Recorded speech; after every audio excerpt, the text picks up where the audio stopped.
Indian Paints and Coating Association is a pan-India association of paints, inks, powder coating manufacturers and raw material manufacturers and suppliers with a strength of over 1,000 members and growing.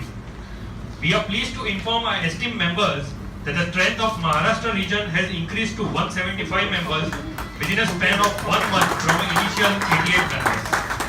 Now, ladies and gentlemen, please put your hands together to welcome President IRMA, Mr. Bhupendra Sakharia on stage. Also, please welcome Mr. Jatin Agrawal, President IPCA on stage.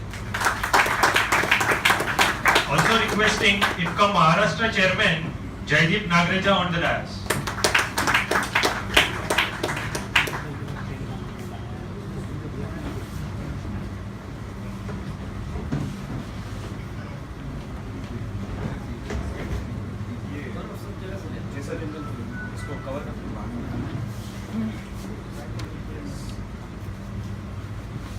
Now I request Mr. Amit Pare to hand over a flower bouquet to Bhupendra Sakharia.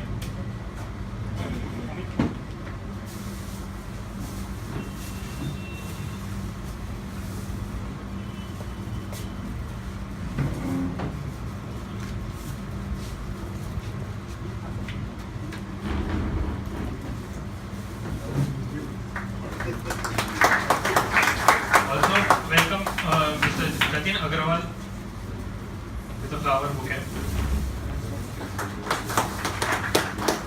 Mr. Jaideep Nagreja.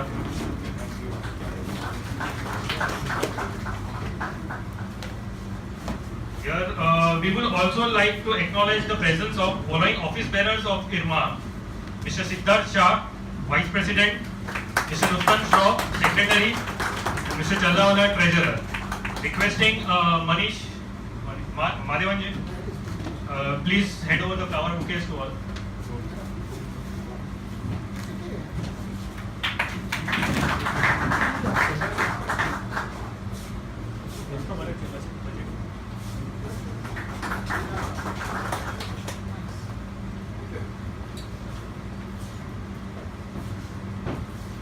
Also, we will acknowledge the office bearers of IPCA Maharashtra, S. Mahadevan, Vice Chairman; Jaisal Parekh, Secretary; and Manish Nagreja, Finance Secretary.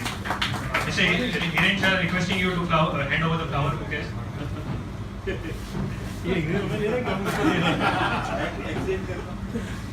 Thank you.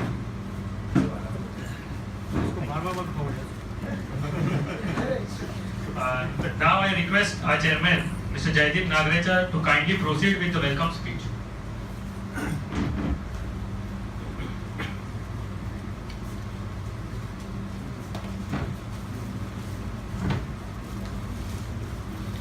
Good evening, everybody. I'm really glad that you all are here, and it's my pleasure to welcome you all. And I appreciate IRMA team; they joined hands with us. I would like to acknowledge here two respectful people of IPCA family: Mr. Sanjeev Gupta, who is an immediate past president, and Mr. Rohan Basi, who is a secretary of Central IPCA. Kindly come near the stage, please. Kindly. I would like to request Mr. Jaisal Parekh to kindly hand over the flower bouquet.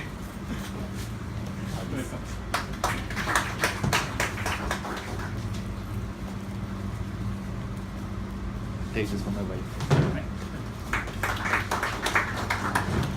As Mr. Nirav said, that we are really proud that we have in Maharashtra region more than 175 members in a month. So it's very glad that you people enrolled with us. We did a very successful membership drive in Nashik with a team. We had gone for a day and we joined 12 new members from Nashik 2 weeks before. We have planned to conduct membership drive in Pune, interior Maharashtra like Sangli, Kolhapur, Nagpur, all these places. my team and I appreciate that you all have enrolled with us and been a partner in our growth story. We have quite few events we have planned for future for the benefits of member, which will be updated to you all very soon. So thank you guys, and I hand over the mic to Neerav. Thank you.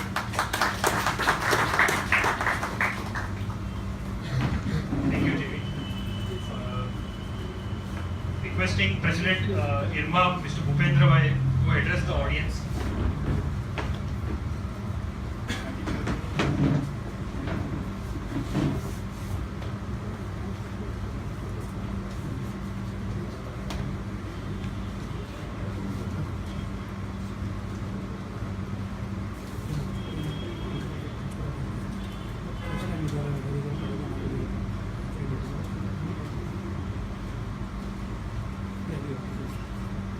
Dear friends, good evening to you and wish you happy financial new year. I am honored as well as IRMA for joining hands with IPCA for organizing this budget seminar. In earlier days, there was joint family or united family, and if we continue the same, we will allow flourish and live happily. Similarly, like-minded association join together and organize seminar, workshops addressing their problems by taking up with the government jointly, share the information related to industry, etc. will go a long way and the members will get the benefit out of it. It is the ultimate aim of all associations to render service to the members. I hope you will agree with me. IRMA is organizing a technical workshop on 2nd April 2016 in association with ICT on the topic influence of resin on coating performance.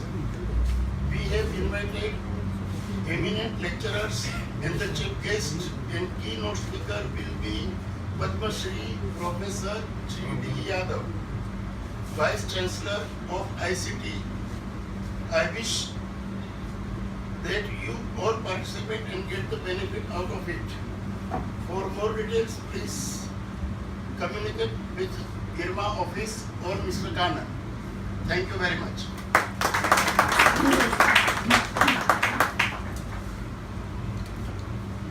Thank you, Bhupendra Bhai. Now, requesting IPCA President Mr. Jatin Agrawal to say a few words.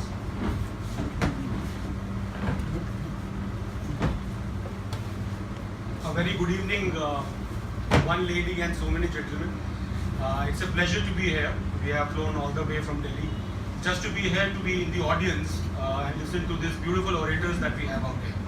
So I'm not going to take much of a time, but I would like to first of all congratulate the team led by Jimmy, my dear convener Neerav Bhai, and of course Jason Bhai, Mahadevan ji, whom I call Mr. Protocol, Rajiv Bhai, and so many people who are present out here, who have made this event possible. Friends, what is budget? So one way of looking at it is the 3.5% deficit or 3.9%, or the taxations, direct, indirect. I think budget also, signifies the aspirations and the capabilities of the Indian economy. हमारी क्षमताएं और हमारी इच्छाएं, जहाँ पर ये मिलता है, that is what the budget is. And I think in the hand of an able leader, and I'm a big fan of Mr. Modi, irrespective of what his legacy is going to be in future. I think we have a leader whom we can very proudly say is going in the right direction. Of course, speed is a secondary thing. The direction is right. I hope all of you, and including me, will benefit out of this event and many more such events. Jimmy, I hope you can promise us that many such events are there. Congratulate on taking the strength of IPCA from 2 digits to 3 digits, and I hope the sky is the limit. So congratulate once again, and let's listen to the beautiful orators. Thanks a lot, dear friends. And of course, I'm so sorry.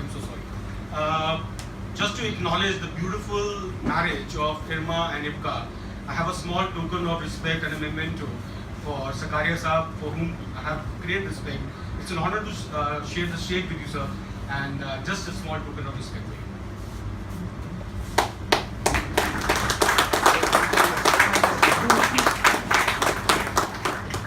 Thank you, Jatin bhai.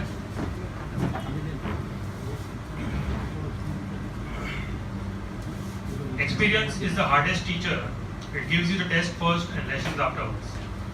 So we have two eminent speakers today with the decades of experience behind them who will enlighten us with the finer viewpoints presented in the Union Budget by the Honorable Finance Minister Arun Jaitley on 29th February 2016.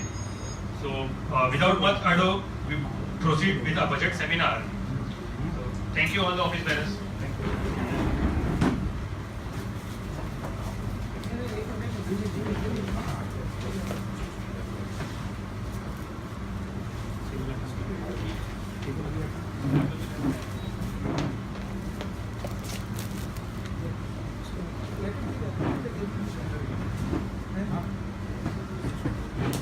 Now, as we move on to the first presentation, I request Mr. Siddharth Shah to escort Mr. Nimish Vora to the dais and welcome.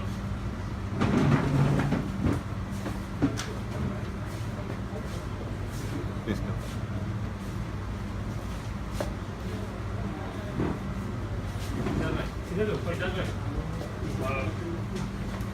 Welcome with a flower bouquet.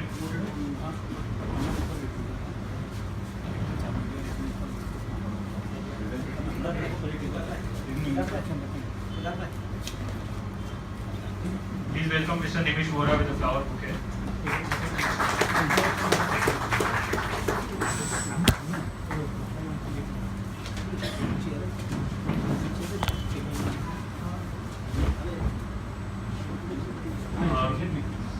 Few words of Mr. Nimish Vora.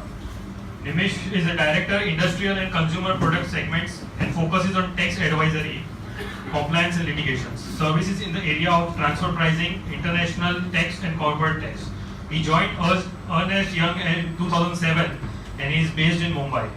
He qualifies as a chartered accountant in 1997 and was a member of Exposure Draft Committee and Editorial Committee of WIRC of ICAI.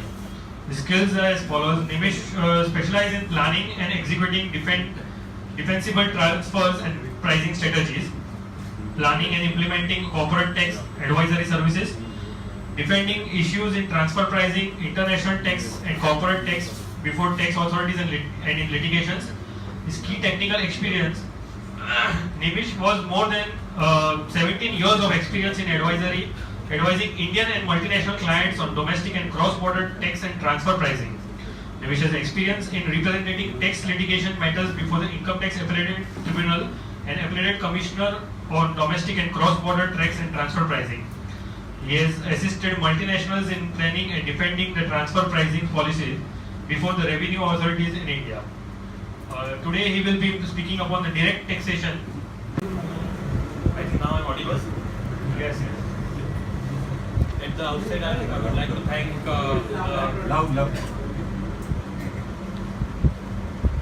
At the outset, I would like to thank IPCA Association and the office bearers to give me this opportunity to take my views on direct tax provisions of Budget 2016. I think the President has already set the tone that what is budget, expectations, or mix between the expectation and aspirations. So without taking much time, I'll straight away start with the topic. In fact, I think I'll take around 45 minutes. Is that okay? Yeah. Given that, I think the little behind schedule. Yeah. Okay, so we can just move to the next slide.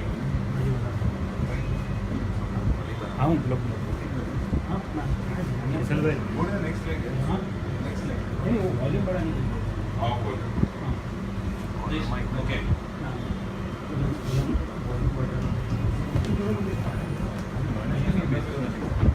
You can just check with the people sitting behind. Is it still not audible? Then we'll just wait for a minute. Okay, now it is okay. Thank you. हो गया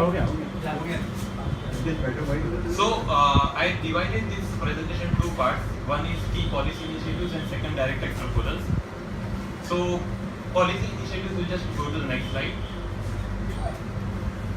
So if you see, the entire theme of the budget is basically transform India, giving some 9 distinct pillars of the budget, where the first is on this time on rural economy, farmer, agriculture, social sector.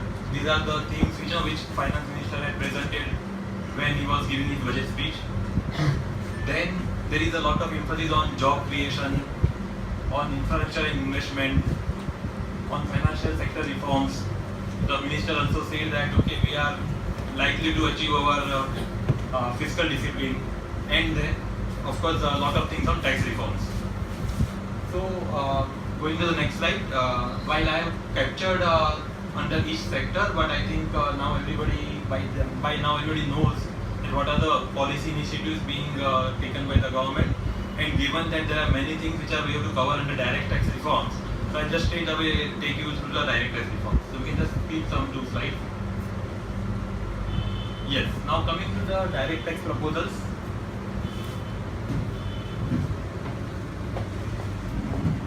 I think this will be better.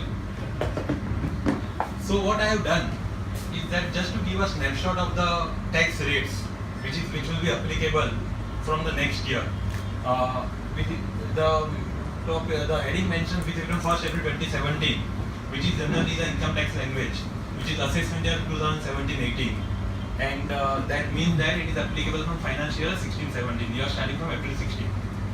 So wherever it is from April 16, we have mentioned this way. Otherwise, the specific dates are mentioned in the slide deck. So if I come to individual HUF, AOP, BOI, the tax rate remains the same. For people whose income is less than 1 crore, the government feels that people who are earning more than 1 crore are super rich, so they should pay something more, and hence they have increased the surcharge on the tax from 10% to 15%, and hence the tax rate, which was 34.61% last year, has gone up to 35.54% for individual HUF, etc. As regards partnership firms are concerned, the tax rate remains the same, there is no change. Coming to the corporates, yes, there are quite a few changes. The base rate for most of the companies remains the same, that is 30%, plus surcharge, education says that takes to 33.06%. If the income is above 10 crore for the company, then the surcharge goes up from 7% to 12%, and hence the effective rate goes up to 34.61%. However, we have now 2 new entrants in the corporate sector. First one being small companies whose turnover in FY 14-15, that is April 14 to March 15, is less than 5 crore rupees. The government has come with a 1% reduction in base tax rate. So base tax rate is 30%, which is reduced to now 29% for small companies. And with the sales and surcharge, the effective rate goes to 31.96%. Then we have one more new entrant, which is a new manufacturing companies. New manufacturing companies which are set up after 1st March 2016 and having income which is more than 1 crore but less than 10 crore, they will pay tax of 25% as a base rate, and again with the surcharge and cess, which is now integral part of our taxation system, which we will hear more once Mr. Sunil Gawar accounts. He will explain which are the various theses of introduced. So that your effective tax rate goes to 27.5%. If the income is more than 10 crore, then the effective tax rate goes up to 28.84%. I would just like to pause here for a moment, and I'll say that this is a good opportunity for the new companies who are in the manufacturing business. If you don't claim any tax deduction, tax incentives, then yes, your base rate goes down to 25%.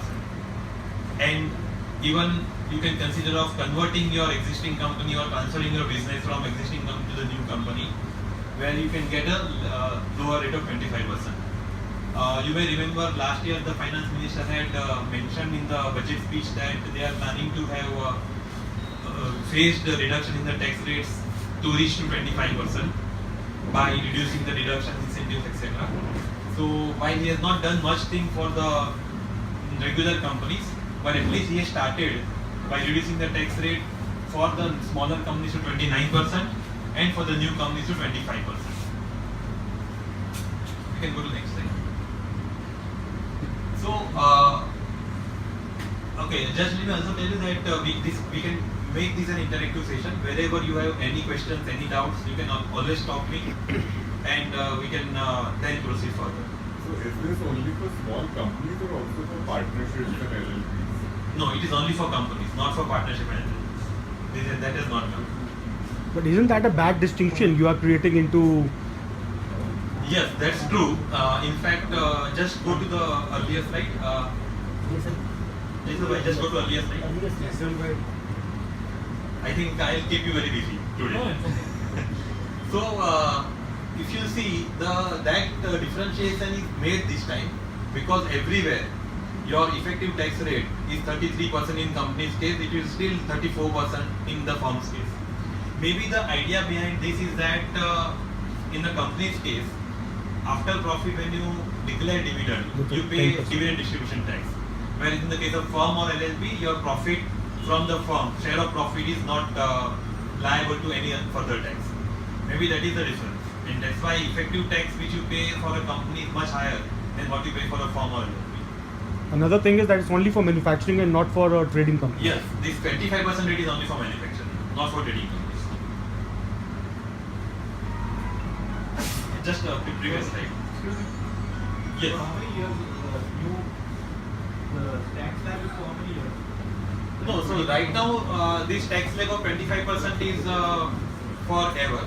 There is no limit to that. There is no time limit to that. That case, your regular rate continues. This is only for the companies which are to be established from 1st March 2016. So of course, the government has said that they will have a phased reduction in the tax rates. So maybe from next year you may get 1% reduction if their fiscal discipline still continues the way they have been able to maintain this year. The rates are applicable to both private and companies. Yes, there is no distinction in that. So coming to the other rates, I think these are generally same. MAT rates, book profit, tax on book profit, which everybody knows that remains the same, except that some increase in the surcharge. Even alternate minimum tax for firm and individuals remains the same, except that in case of individuals, because of the higher surcharge, the rate goes little higher. As far as now we have a new tax, which is we say as a patent box regime, where you have a 10% tax rate. I'll take this separately in ensuing slides. We can go to the next slide. Okay, now coming to the proposals which are impacting personal income tax.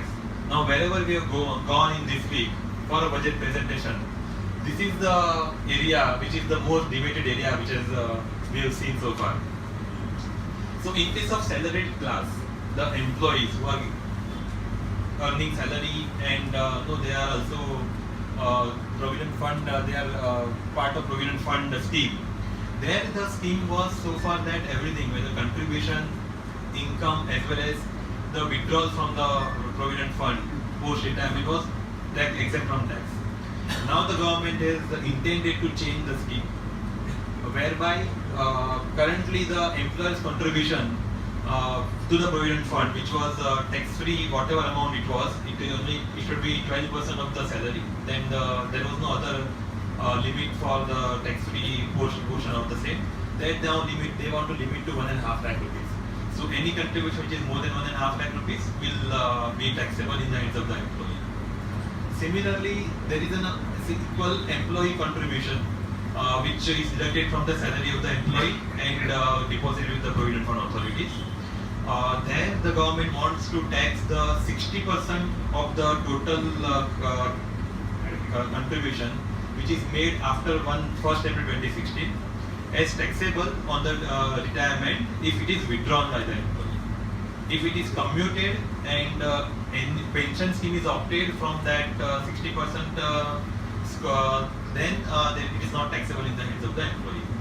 So these are the two provisions which has created lot of debate, and government has said that they will come back, they may rethink, and maybe they will have some relief may be granted from the proposed provisions. Let's wait and watch what will happen. Otherwise, given this provision as of today, it will really eat into the savings of the retirement savings of the employees, which is actually we don't have much social security system in India post retirement, so it will really eat in the savings of the people. Then coming to other things, I think these are very nominal provisions, except in the last item where if you unrealized rent, which we are earning from any property which is given on rent. Then earlier there was a debate whether when the rent is unrealized, is realized later on, then whether you get a standard deduction of 30%, which is available in if you receive the rent in time. So then the government has clarified that yes, that deduction of 30% would be available. We can go to the next slide. The further other changes which are impacting for personal income tax, some of them which are important are that contribution to superannuation for an employee which was tax-free amount was rupees 1 lakh. Now it has been increased to 1.5 lakh rupees. Similarly, for this third item is very important. We have employees who would not be getting house rent allowance and they would be paying rent. So there was a provision in the Income Tax Act whereby they were getting 25% of the salary or 24,000 rupees of rent per annum as a tax-free in their hands. This provision was there since many years and this limit was not increased for many years. So now the government has increased to 60,000 per annum. So at least 5,000 rupees per month is a tax-free for the employee who are not getting house rent allowance and who are paying house rent. This one more welcome provision is that the government has realized that constructing a house takes more than 3 years. So now, so far the reduction of interest on borrowed capital taken for the house, the deduction was available if the house was constructed in the period of 3 years. Now that period is enhanced to 5 years. Next. Then coming to again to the housing loan, if there is one more provision which has come, which government wants to boost the housing sector. So they have come with two proposals. One of them being, if you are taking a house which is your first residential house, the cost of which is less than 50 lakhs, and the loan taken for the same is less than 35 lakhs rupees, then the interest deduction, which is normally which is available is up to 2 lakhs rupees. For the case, these type of cases, the deduction is up for 2.5 lakh rupees. So additional 50,000 rupees of interest will be available as a deduction from your total income. So this one is very clarificatory amendment where there was a doubt that when there is amalgamation or demerger of a company as a shareholder you receive shares, so whether those shares, the value of those shares will be taxable in your hands as an individual or HUF as an income instead of provisions of income from other sources, which government has clarified that it will not be taxable. Next. Now this is one important amendment. So far we know that any dividend declared by any company is liable to dividend distribution tax, which company pays 20% tax. There was a lot of debate was going on before making the budget that whether we should done away with this 20% tax and tax the individual shareholders, because then it's possible that individual shareholders who are falling in lower income bracket, they will be paying lower tax rather than companies are paying 20% dividend distribution tax. Similarly, the super rich, which is what the term very routinely used now. So the high net worth individuals who are earning very high dividend, they are in 30% tax bracket. So they are not paying a good amount of tax because they are able to get the dividend tax free, whereas companies paying only 20% tax. So those provisions are tweaked little. Now the government has continued with the 20% dividend distribution tax, but for the individual, for the resident individual and HUF and the firm, partnership firms, who are receiving dividends which is more than 10 lakhs of rupees in a year, they will pay additional tax of 10% on that dividend. So whether you have a loss situation in a business, for example, still you will not get set off of that loss. You will pay additional tax of 10% if your dividend income is more than 10%, 10 lakhs rupees per annum. So this is an additional tax which is levied on the individuals and HUF and the firm. Next. So this is what mainly the proposals for the on the personal income tax. Now coming to some provisions which may be of interest for people here. One of them being the tax incentives of startup companies. So again, this is a provision which is only for companies, not for the firm or LLP. Where if you are a new company and your business is actually on account of innovation, development of a new product, processes or services where you are using either technology or intellectual property, and the turnover is not more than 25 crore per annum, then for the 3 years out of first 5 years, you will not pay any tax.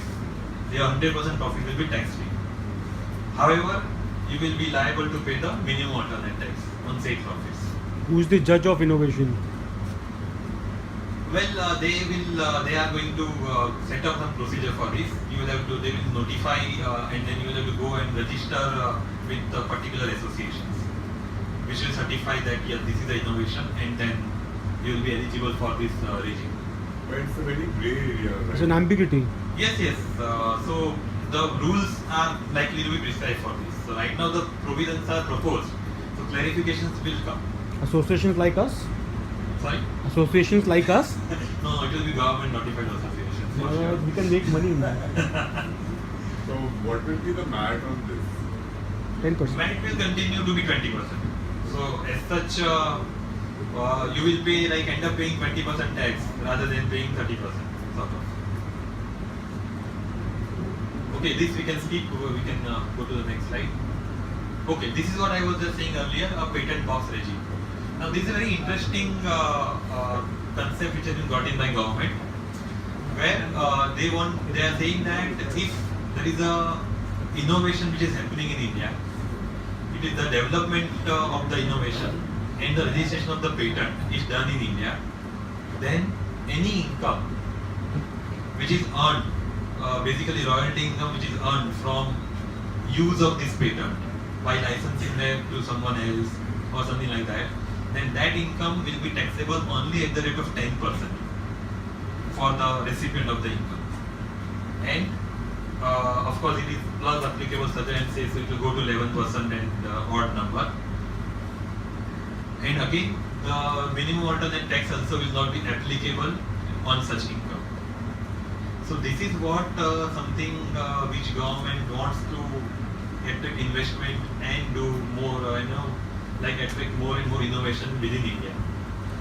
This is something we were always saying that okay, government, other governments like UK also has introduced such regime. Then why not India? If we want to really give boost to make in India. So maybe this is one step which government has taken, where you get really concessional rate of tax if you are first and true inventor of the patent in India. Next. Okay, this is one interesting new tax which has come in the statute. Of course, I cannot say it is a tax because it is not part of Income Tax Act as such. This is a separate tax which has come, which is equalization levy. Now, the impact for us here is that if we do any advertisement online, for example, if your products are getting advertised on Google or on Facebook, then so far the position was that Google and Facebook are taking that we don't have any place of business in India. So whatever you pay to us as advertisement charges are not taxable in India, so you do not deduct any tax source on that. And the tax treaty also generally, we have the tax treaty with the US or where these companies are situated or in various other countries, whereby also this income was not taxable in those companies' hands, hence government was not getting any revenue. So now the government has come with the new levy, which says that the foreign non-resident companies who are providing services like online advertisement or digital advertising space or any other facility or service for the purpose of online advertisement, and if a resident Indian is making a payment to them for this type of services, which is more than 1 lakh rupees per annum, then you need to deduct 6% of the payment as a tax or as an equalization levy from said payment, and you have to make balance payment to them. And this will be then similar to something like TDS compliance, which we all do. Now you have to deposit say the levy with the government and file returns and everything which you need to be done. So here the government has opened a new source of revenue for it itself. And of course now Google and Facebook will come to all people and say, okay, now let's change our contract. What we need is a net of tax, and maybe if that is the case, then the burden of cost will increase for the payer, for the advertiser, where you will have to gross up the payment and then pay tax accordingly. And if this education equalization levy is not deducted, then that expenditure will not be allowed as a deduction while computing your business income. Will the person getting the payment can get the benefit there in their country? Facebook or? Yeah, so that's a very grey area today because it is not covered by tax treaty. The government has very cleverly put it outside the income tax, right? So there is a very grey area. In fact, we are expecting some clarification from the government. But the intention seems to be today is that they may not get the benefit unless that the government in the other country makes some changes and allows the credit. The service is being sourced from outside India, so should it not be clubbed with import duty or something like that? Because we are importing the service indirectly, if you will see. Yes, right. Here we are importing the services, but the entire idea here is that see, this is a digital economy. Now, whatever concept we have about place of business in India, which is all physical. So, like whether a person is physically present, whether they are providing services from India or they are providing services from outside India. Now, in digital economy, that is not the case. The company can sit anywhere, virtually anywhere, but their entire operations are actually happening in India, but it is online. So that is where to curb such practices, or maybe to tax such practices, because it's totally new age businesses which are going on. This levy is being introduced. Okay, I had thought to cover some transfer pricing part also, but I thought we'll skip this for the moment, and if time permitting we'll cover this, because this is something which is now applicable for very big companies having either you are part of a big or a multinational company whose total turnover, global turnover is more than 5,000 crore, and then you need to report certain your entire global operations, certain details which will be reported in India. So right now we'll skip this, and maybe we can time permitting we'll come back to this. Yes, next slide. Okay. Now coming to certain proposals which are termed as taxpayer friendly proposals. The first one being investment allowance. We were getting the last year the government has come with the investment allowance 15% for investment in the new assets. Of course, the limit is 25 crore, minimum 25 crore investments. The point was that you will get 15% additional investment allowance in the year when these assets are put to use, they are installed. The problem was that the condition was that acquisition of the acquisition of the assets and the installation of the assets should happen in the same year, which was not possible. Then same machinery will be put to use after acquisition in the same year. So now the government has clarified with retrospective, that is from the last year, that you can acquire in first year and then install in the second year, and still you will be eligible for the same investment allowance. The second important one is incentive reduction for employees. We have this provision in statute whereby if you are a manufacturing undertaking, you have new employees who are employed for more than 300 days, and the incremental workforce is at more than 10% of your current workforce, then the salary what you pay, 30% thereof will be available to you as an additional deduction from your income. Now this was not much working for people because there were these many conditions were involved. So now it has been liberalized. Now it is open to all the businesses who are under tax audit, that is whose turnover is more than 1 crore. not only manufacturing entities, and who are employing the employees, any new employee. So now that the condition of 10% incremental workforce has been done already, any new employees which you take, who are on their employment threshold for more than 240 days in a year, then the salary paid to these people will be anyway available for deduction, and additional 30% will be available for deduction. Further condition to be satisfied is that the salary for those employees should be less than 25,000 per month. They should not be participating in the provident fund scheme, and the contribution to the employee pension scheme should not be paid by the government. If these conditions are fulfilled, then for new employees, you will get an additional 30% reduction. This is only for manufacturing again. No, now it is for everyone. Earlier it was for manufacturing, now under new provision it is for all establishments who are under tax audit, whose turnover is more than 1 crore rupees. This is a good thing. Yes, any questions on this? Okay, then I think I'll Is there proceed. any category of the employees or any type of employees? It will be any type of employees. Can you give an example and explain it, because this probably is going to benefit everybody. Yes, right. I'll give an example. Sorry. Okay. So what will happen is that suppose today you have say 100 employees in your organization, and in the next year you employ 10 more employees who are like in your employment for more than 240 days in a year. So the salary is less than 25,000 rupees per month. So of course those you will get the deduction from the salary which you pay to them as normal. But suppose the annual salary for that employee is 2 lakh rupees. So that 2 lakh rupees will be available as deduction. Now additionally 30% of 2 lakhs, that is rupees 60,000, will be available to you as a deduction in addition to that 2 lakhs rupees. So by paying salary of 2 lakhs rupees, you will get a deduction of 2 lakh 60,000. Beautiful. Yes. So it was available earlier, but for very limited people. Now it is available to everyone. But how to establish, that thing? And one can manipulate by attendance, to put it to 40 days. How this is going to be established to put income tax office? Yes, right. So there is a provision under the Act today where you need to file accountant's report to claim this deduction. A chartered accountant is certified, and accordingly you can claim this deduction.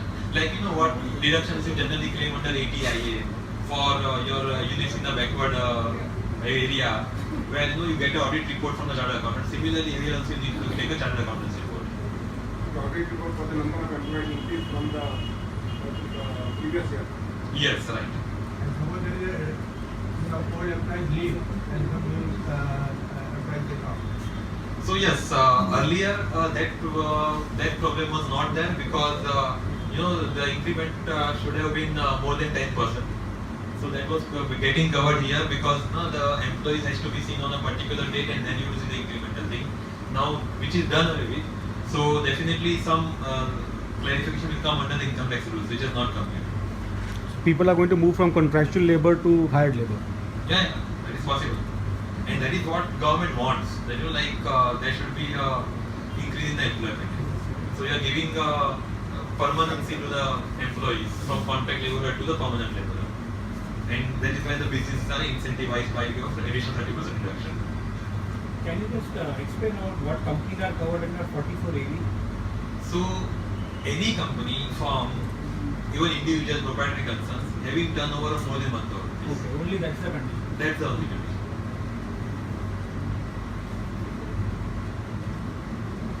Okay, one welcome provision is we pay interest to the government for default in paying advance tax at 12% per annum.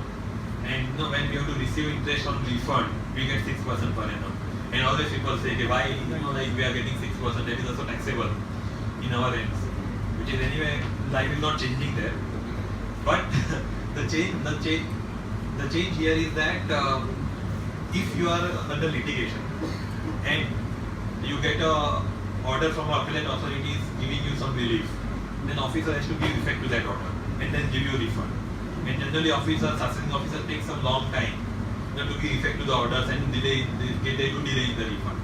So now the government has prescribed that in such cases, once the appellate order is received by the assessing officer, he has to give effect to said order within 3 months, within 90 days. And that period can be extended by another 6 months. So in maximum 9 months period, he has to give effect to the order. If he doesn't give and there is a delay beyond 9 months, then additional interest of 3% per annum has to be paid to the assessee. So the interest increases from 6% to 9%. And that officer is accountable, personally accountable for that delay and the additional interest. I mean, so far we have not seen any accountability of the income tax officer. First time it has come here. So, like someone was, I was just talking to someone here that, whether really government is taking some initiatives, to give some certainty. So yes, we are seeing such small things, which they want to change from the base level, from the officer levels. Because things are happening at North Block level. But we see same position when we go to the income tax office, when we visit the income tax office. Maybe such small things are now happening. And let's hope that these things go further and have some better environment for us. Okay, I just referred that government wanted to give some boost to the housing sector. One of them was additional interest deduction of 50,000. The one more provision has come, whereby they want to give boost to the affordable housing project.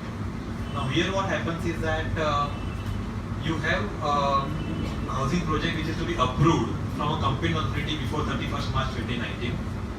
If it is in metro city or within 25 km of limit of the municipal limit of a metro city, then the project sites should be on the land less than 1,000 square meters, and the apartments size should be less than 30 square meter, which is about 325 square feet approximately. And if it is other areas, then the size is double, which is land is more than less than 2,000 square meter, and the residential unit is less than 60 square meter, and only one residential unit is allotted per family. Then in such cases, the entire 100% profit from such project is tax free for the builder. So now we may see more advertisements from the builder that okay, we are coming with the affordable housing where the unit size is lower. And this time government has given some more provisions so that people earlier such provisions were there, but people used to have 2 units which are combined, and then all those things were done to just to ensure that the size of the 30 square meter or the earlier it was higher, that are taken care of. Now government has come with some stringent provisions, and one has to comply with all those, and then you will get a deduction of 100% of profit which you earn. This we can skip, we can just go to the next slide. Now this one more provision which has come is that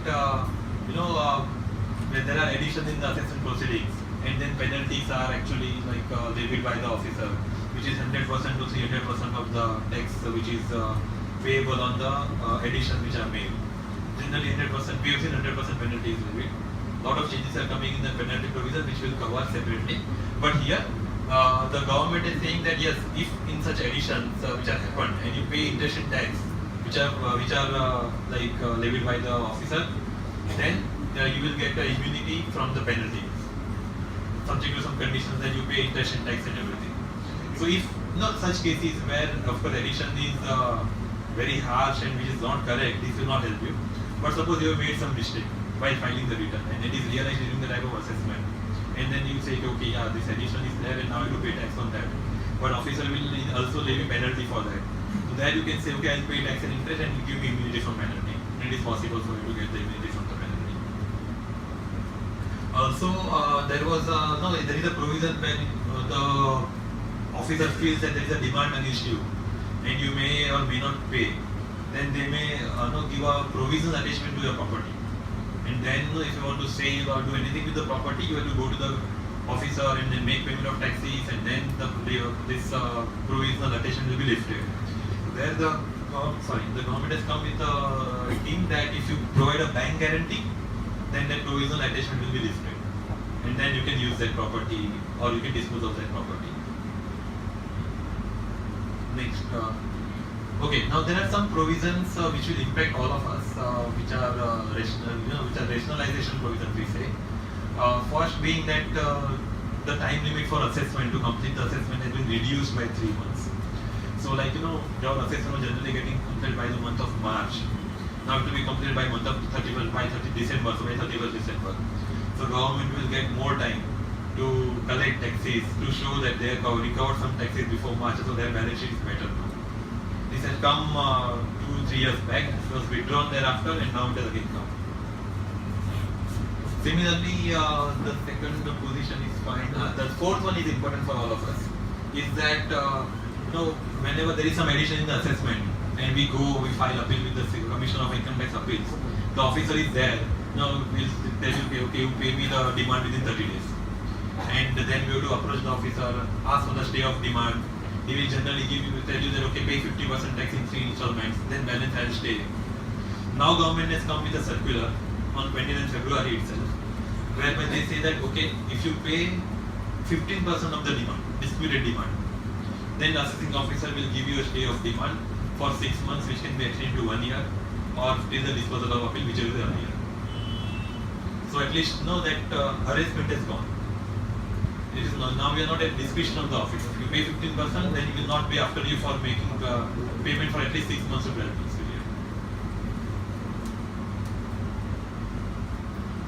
There was a provision which had come, like last year, that you can convert your existing company into an LLP, whereby you can save the dividend distribution tax.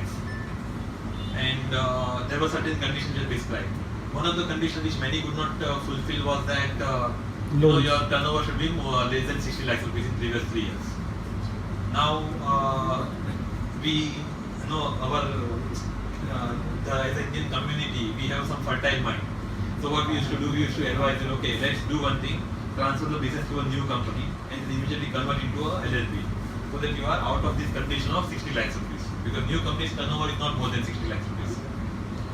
So now to curb such situations, the government has come with one more condition, that in addition to the condition of turnover of 60 lakhs, your total book value of the assets in any proceeding that should not exceed 5 crore rupees. So even if you now convert into a new company, or transfer business to a new company, your assets should be less than 5 crore. To fulfill if you can fulfill that condition, then only you can now convert into LLP, which is tax free.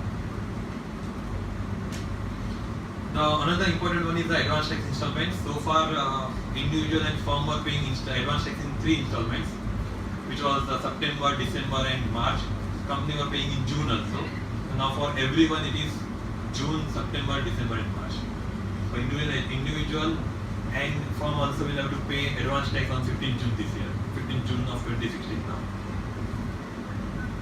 Also, there was a debate always that if I have paid tax after 15th March, but before 31st March, so whether it will be treated as advance tax. Now the government has clarified it will also be treated as advance tax because it is paid before the end of the financial year. One more important amendment is on the time limit for filing of return of income. Of course, we all know that our time limit is either September or November, as the case may be. In case of a firm or individual, if this, then it's July. You are under tax audit, then September. If your transfer pricing is applicable, it is November. Then you can, there are provisions where you can file the return late. So you can say, for example, if the return is to be filed for the year ending March 16, then it should be filed by November 16 latest, either July, September, November. Or you can file by March 17, or even you can file by March 18. The latest you can file is by year ending March 18. The government has now proposed to curb this time limit. Now in our example, the return has to be filed by March 17. You cannot go beyond March 17. Similarly, a return which is filed late, you could not revise the return in the existing provisions. Now the government has relaxed that, saying that okay, even if the return is late, if there is an error, you can revise that return. And if the return was treated as defective, if the self-assessment tax was not paid with the return file, now the return will not be treated as defective.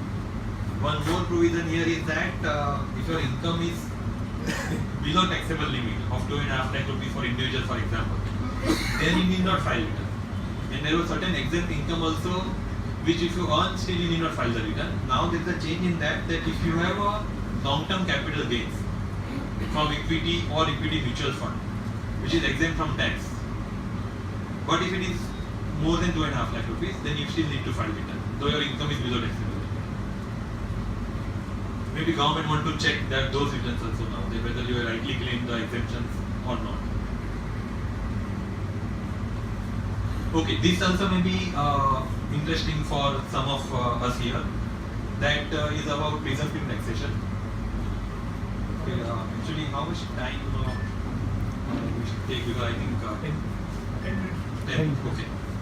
So just going little fast now. Whenever we are under presumptive taxation, that is when you pay 8% tax on your turnover. The turnover limit was set at 1 crore rupees or less. So then you need not maintain your books of account, you need not get the tax audit done, all those provisions are available. So now that limit is increased from 1 crore to 2 crore rupees. So if your turnover is less than 2 crore rupees, you can straight away pay, declare income as 8% of the turnover and pay tax accordingly. So then your all other hassles will go away. Even for payment of advance tax, government has said, okay, by 15 March, even if you pay in one installment, it's fine. No interest is to be paid. Only one change which is made here is that earlier, in case of firm or LLP, you were also able to pay salary, remuneration, interest to the partners, which can be deducted from that 8% income, which is done already. So, in case of firm or LLP, you have to pay tax on 8% of your turnover, straight away. No further deduction is available. And one more clear thing which has been done here is that, we used to, wherever it was possible, my profit was more than 8%, I used to opt in on the scheme and pay tax on 8%. If my profit was less than 8%, then I used to opt out of the scheme and then pay tax on the lower income. So now they have said that, okay, you have to continue paying tax under this scheme for 5 years, 5 consecutive years. If you opt out in between the 5 years, then for next 5 years, you cannot opt in the scheme. Then you have to be out of the scheme for next 5 years. Of course, one reason is that if you are out because your turnover is more than 2 crore, then this entire thing will not be applicable. You can again in the next year, if your turnover is less than 2 crore, again you can opt. Next is your cover. So penalty provisions, very briefly I will touch that if there is a concealment of income or furnishing of inaccurate producer income, then the penalty was ranging from 100% to 300%. Of course, it is a discretion of the officer, and generally officer were levying 100% as a penalty of the tax which is payable on the additions which are paid. And of course, then we used to litigate. In many cases, we used to get relief, and everything was happening. Government is saying that they want to rationalize this provision, so that discretion from the officer is done away with, and the litigation is minimized. But the way the provisions are drafted now is that maybe it may increase the litigation and it may give more power to the officer to levy penalty. Of course, they have reduced the rate of penalty to 50% where there is an under-reporting of income. But where there is misreporting of income, then the penalty rate is 200% of the tax payable. So either if you are paid 100% penalty, you may end up paying 200% penalty if certain cases of misreporting of income is happening. And they are very wide actually. If there is a misrepresentation of fact, there is an investment which is not recorded in the books, or there is a failure to record some receipts in the books. So in all these cases, the penalty will be 200% of the tax ought to be paid. So now we need to be really careful when we file the return. Next, this file is an example. We can just skip this. This can be skipped. It's okay. If any one of us are in the option trading, then yes, where the options are not exercised in the stock exchange, then STT which was payable at 0.17% has been increased to 0.05%. It's almost 3 times what we will pay now. Next. Okay, now certain deductions which we are getting, that government has now set a limit for phasing out those deductions. As the finance minister said last year that we want to reduce the tax rate to 25%, and hence we phase out all the deductions which are available more than 100% to the currently. So all those deductions like higher depreciation, or if I am making a donation under section 35AC to eligible projects, where I was getting some 150% and 125% deduction, so that will not be available from assessment at 1819, that is from 1st April 2017. Similarly, accelerated depreciation, which we were getting 100%, that will reduce to 40% maximum. We were getting higher deduction 175% or 200% in certain cases. Everywhere the time limit is set up now that after particular date you will not get higher, you will get only 100%. Next.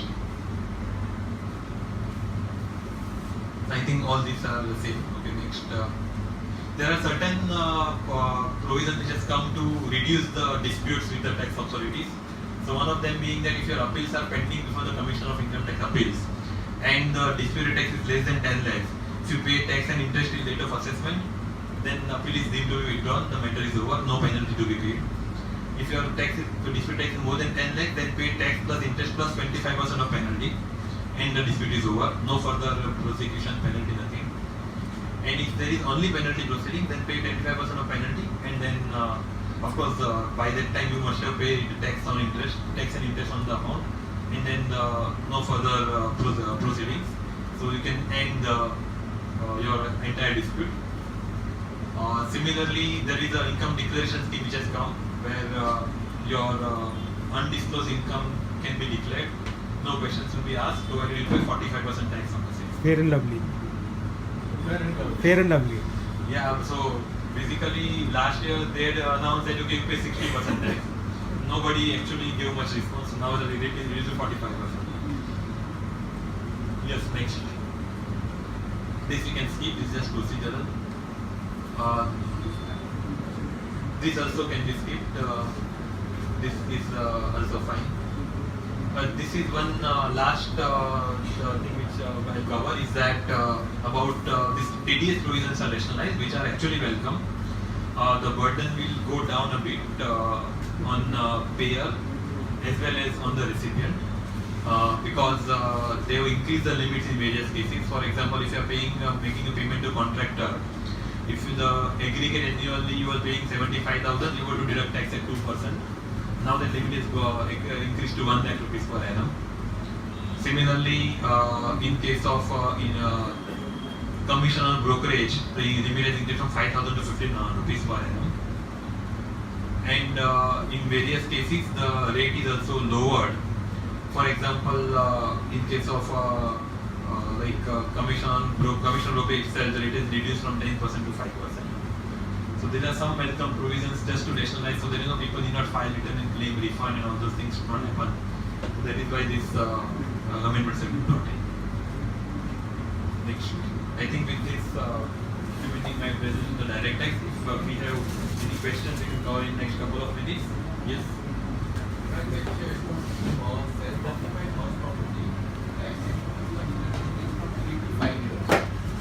Yes. For the capital gains scheme, you are also given a window of 3 years for construction. Has even that flexibility come to the capital gains scheme, or that is still available? Right now it has not come for capital gains. So we are making representation to increase that to capital gains. Another thing is for new companies, you mentioned 25% is the taxation now. And you are mentioning that an existing company can also be transferred to this company. Can you elaborate on that a bit? So basically, of course, we are waiting for the rules to come, but we can then plan. You can transfer your business to the new company by shifting people. Like gradually you can transfer the business. You can transfer part of the business in first couple of years, then slowly entire business in the new company, and then you can pay lower rate. So you have to register a new company under Companies Act. In a different way, yes.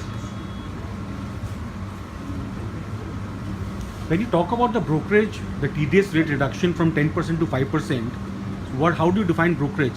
Is it also a commission which has come into the purview of brokerage? So commission and brokerage were always under the purview of same provisions. So whenever you pay commission or brokerage, the TDS was applicable. The rate is only reduced to 5%, and the amount has gone up to 15,000. So individually, if you are paying someone to up to 15,000, you need not deduct tax. What is your overall opinion about this budget in 2 lines? Very tricky question.